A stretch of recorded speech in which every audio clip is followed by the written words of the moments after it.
A tiny whimper, barely audible over the constant hum of the ventilation system, broke the tense silence. May, her eyes wide and frantic, was digging frantically in a corner of her den. The keepers held their breath. It was happening. The whimper grew louder, accompanied now by the frantic scratching of claws on bamboo. The headkeeper, a seasoned veteran named Mr. Chen, cautiously approached the den, his hand trembling slightly. He peered inside, his eyes widening in awe. There, nestled in a bed of shredded bamboo, lay a creature so small it seemed almost unreal. A tiny, pink, wrinkled lump, barely bigger than a human hand, with stubby limbs and a nose that twitched with each breath. Its eyes were shut, its skin smooth and hairless.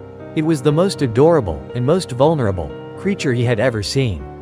"It's a boy," he whispered, his voice thick with emotion. The other keepers, their faces mirroring his awe, crowded around the den, their eyes glued to the newborn panda. The days that followed were a blur of activity. The keepers, their hearts overflowing with joy, worked tirelessly, monitoring the cub's every move.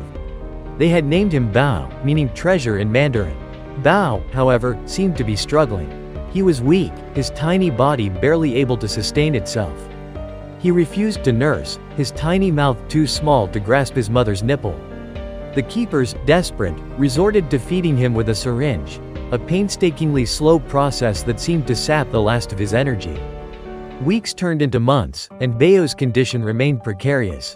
The keepers, their faces drawn with worry, watched as his tiny body grew thinner, his once bright eyes dimming with exhaustion. One particularly cold night, as the wind howled outside, Bao's breathing grew shallow, his whimpers turning into faint gasps. The keepers, their hearts sinking, gathered around the den, knowing that the end was near.